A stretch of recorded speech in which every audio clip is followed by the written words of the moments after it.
Hey guys, welcome to dynamics.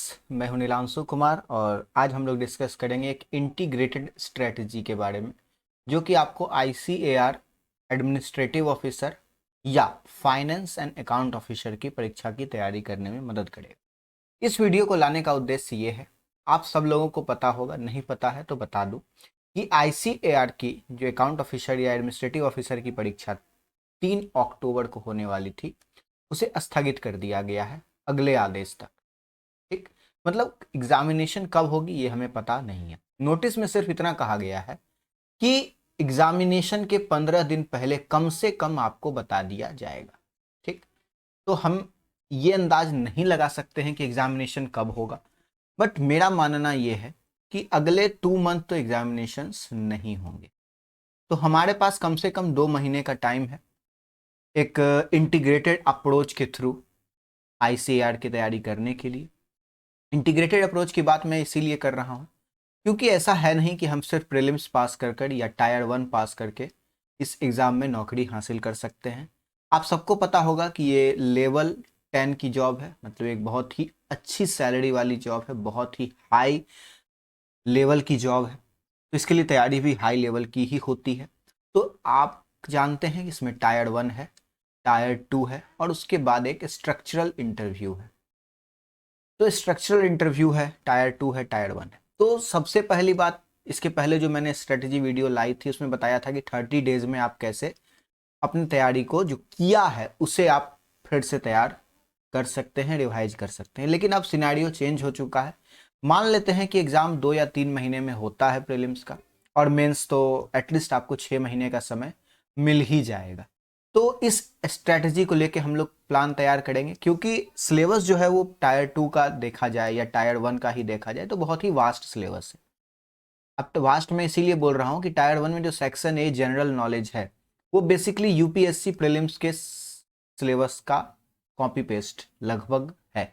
तो in case वो बहुत भास्ट हो जाता है। भास्ट इसीलिए है क्योंकि उसमें आप सिलेबस जब पढ़ेंगे तो आप देखेंगे करंट अफेयर्स हैं, ज्योग्राफी है, पॉलिटी है, इकोनॉमिक्स है, जनरल साइंस है, हिस्ट्री है और आईसीएआर स्पेसिफिक टॉपिक हैं जीके में। तो ये बहुत ही वास्ट सिलेबस होता है। क्या क्वेश्चन आएंगे, कैसे क्वेश्चन आएंगे, ये सब के दिमाग में कौतूहल का विषय है और होना भी चाहिए, क्योंकि इस पैटर्न पे कभी आईसीएआर ने एग्जाम लिया नहीं और इस पैटर्न पे जनरली यूपीएससी एग्जाम लिया करता है।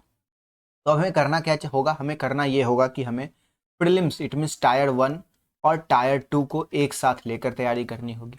एग्जाम कब कंडक्ट होगा ये हमें पता नहीं है, बट हम अपनी तैयारी इस तरह से करेंगे कि हम टायर 1 को नहीं छोड़ेंगे तैयारी करना। टायर 1 की तैयारी साथ साथ चलती रहेगी। तो मैं अब आपको बताऊंगा कि किस तरह टैकल करना है दोनों एग्जाम में। उसके पहले हम देख लेते हैं कि टायर 1 में क्या क्या सिलेबस हैं।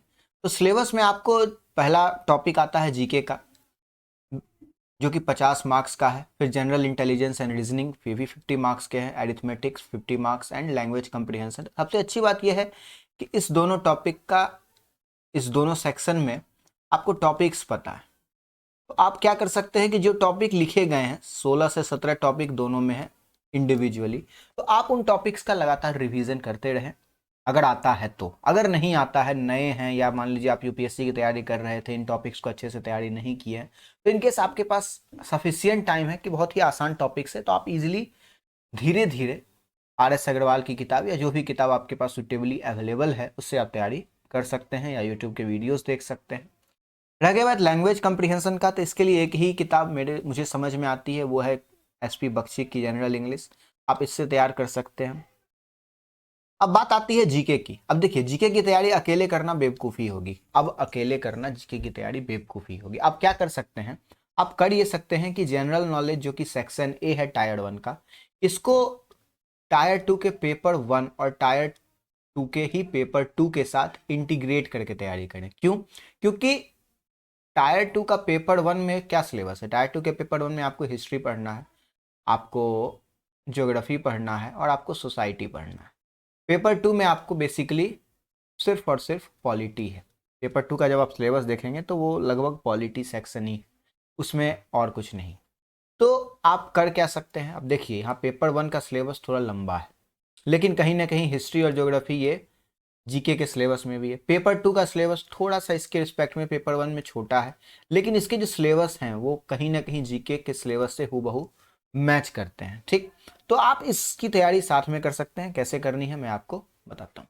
उसके पहले हम देख लेते हैं कि टायर 2 जो का एग्जाम है उसमें पेपर 1 एडमिनिस्ट्रेटिव ऑफिसर और अकाउंट ऑफिसर के लिए सेम है, पेपर 2 भी दोनों के लिए सेम है, 150 मार्क्स का।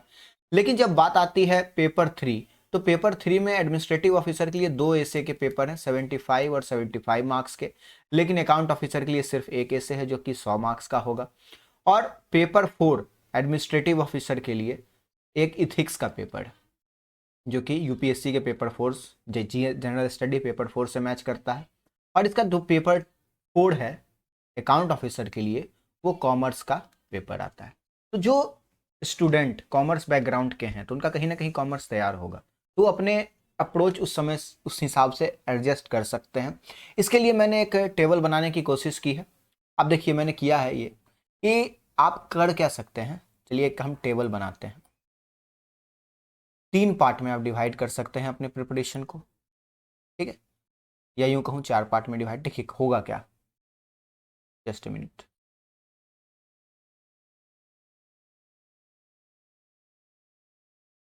अब देखिए पहला पार्ट कि हम मान लेते हैं कि कोई स्टूडेंट 8 आवर्स की पढ़ाई करता है। कोई स्टूडेंट कितने घंटे की पढ़ाई करता है? 8 घंटे की पढ़ाई करता है। अब कोई स्टूडेंट अगर 8 घंटे की पढ़ाई करता है तो वो क्या करे? अगर उसका टायर 1 में सेक्शन बी, सेक्शन सी और सेक्शन डी प्रिपेयर्ड है ऑलरेडी, तो वो उसको रिवाइज करे। रोज 30 मिनट हर पेपर को दे सकता है, मतलब 1.5 आवर में उसका काम हो जाएगा। इसीलिए मैं इसे छोड़ने की नहीं कह रहा हूँ, क्योंकि आपको 150 मार्क्स देंगे और यही 150 मार्क्स आपको टायर 1 में कट ऑफ क्लियर करवाएगा। टायर 1 में 50 मार्क्स का जीके आपको क्लियर कट ऑफ नहीं करवाएगा, करवाएगा यही करवाएगा। ठीक है, तो आप इसको छोड़ नहीं सकते हैं और ये मैं कहूँगा आप छोड़ेंगे। अब देखिए दूसरे तरह स्टूडेंट ये हो सकता है या तो उसका मैथ कमजोर हो, या किसी का रीजनिंग कमजोर हो, या किसी का इंग्लिश कमजोर। इस केस में वो क्या करेगा? वो करेगा ये कि मान लेते हैं एक एग्जाम्पल कि किसी का सेक्शन डी कमजोर है या किसी का सेक्शन बी कमजोर है, तो वो जो अपना कमजोर पार्ट है उसे आप 1 घंटे रोज दीजिए। आप उस कमजोर पार्ट पे 1 घंटे रोज दीजिए और बच जाता है आपके पास 1 घंटे का समय, क्योंकि हमने इसे 2 घंटे का ही अलॉट किया है टाइम।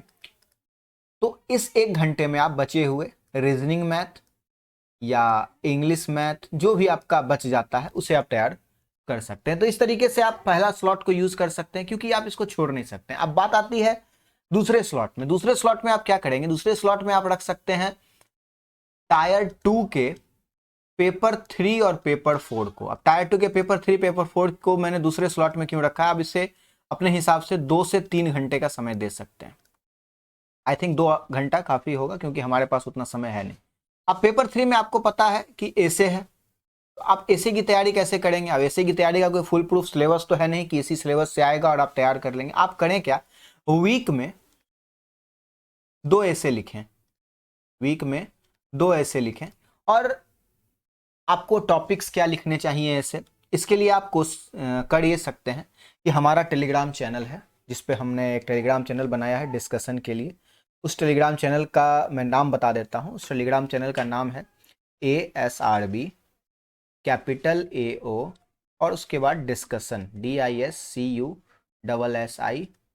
तो ये आप अगर सर्च करते हैं टेलीग्राम पे तो आप डायरेक्ट उस चैनल को ज्वाइन कीजिए। वहाँ मैं वीकली जैसे लाइक एक टॉपिक मैं मंडे को दूंगा और दूसरी टॉपिक ट्यूसडे वेडनेसडे थर्सडे को दूंगा एसे लिखने के लिए। इस पे आप एसे की प्रिपरेशन कर सकते हैं और थोड़ी गाइडलाइंस मैं वहाँ प्रोवाइड करूंगा आपको इसी चैनल पे कि एसे लिखना कैसे है। ओके, अब बात आती है पेपर 4 की। अब पेपर 4 में यहाँ पर 2 केस आता है। एक केस या तो आपको इथिक्स पढ़ना होगा और एक केस या तो आपको कॉमर्स पढ़ना होगा।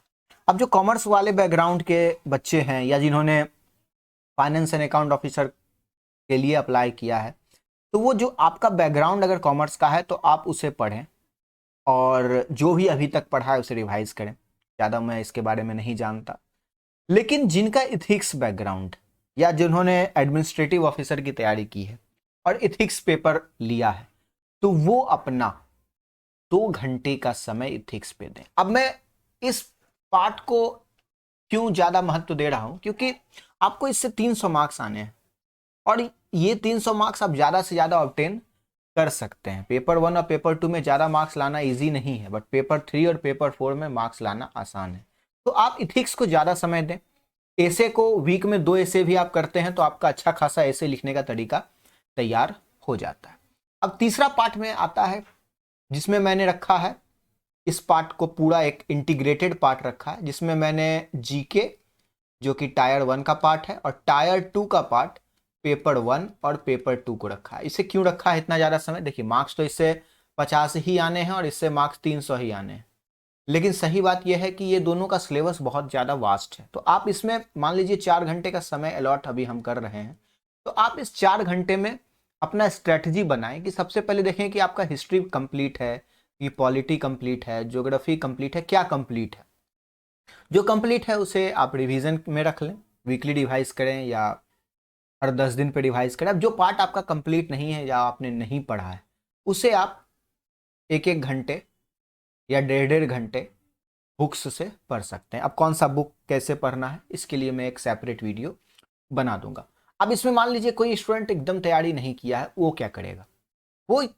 वो सीधी सी बात करेगा कि वो तैयारी शुरू करेगा, पहले तो वो एनसीईआरटी पढ़ेगा, क्योंकि बेसिक करना बहुत ज़रूरी है। अब एनसीईआरटी पढ़ेंगे क्या? तो एनसीईआरटी आप कुछ नहीं कीजिए, 11th और 12th की एनसीईआरटी पढ़िए। इससे ज़्यादा पढ़ने की ज़रूरत फिलहाल नहीं है, और फिलहाल हमारे पास टाइम भी नहीं है कि हम पूरा 6 से 12 तक की एनसीईआरटी को पढ़ें। 11-12 की एनसीईआरटी पढ़िए। नहीं समझ आता है तो यूट्यूब पे आपको अलग अलग कोचिंग सेट के वीडियोज़ मिल जाएंगे, उससे आपको आसान होगा। और कोई डाउट हो तो आप इस टेलीग्राम चैनल पे मुझसे डायरेक्ट कांटेक्ट कर सकते हैं। अब इस पार्ट का जो खेल है ना, इसके लिए मैं एक सेपरेट वीडियो बनाऊंगा, क्योंकि यहाँ पर थोड़ा सा बहुत ज़्यादा खिचड़ी हो जाएगा। इसकी सेपरेट वीडियो मैं इसीलिए बनाऊंगा क्योंकि यहाँ पर थोड़ा एनालिसिस करना ज़्यादा ज़रूरी है कि कौन सी टॉपिक हमारा सिलेबस में है, कौन सा सिलेबस मेंस से मिल रहा है और उसकी तैयारी हमें किस तरह से और किस बुक से करनी है, ये मैं अगले वीडियो में, और ये वीडियो आपको कल तक मिल जाएगा। तो आज के लिए बस इतना ही था। जैसा मैंने कहा, second video mains preparation section A और पेपर 1, 2, 3, 4 की वीडियो मैं अगली बताऊँ।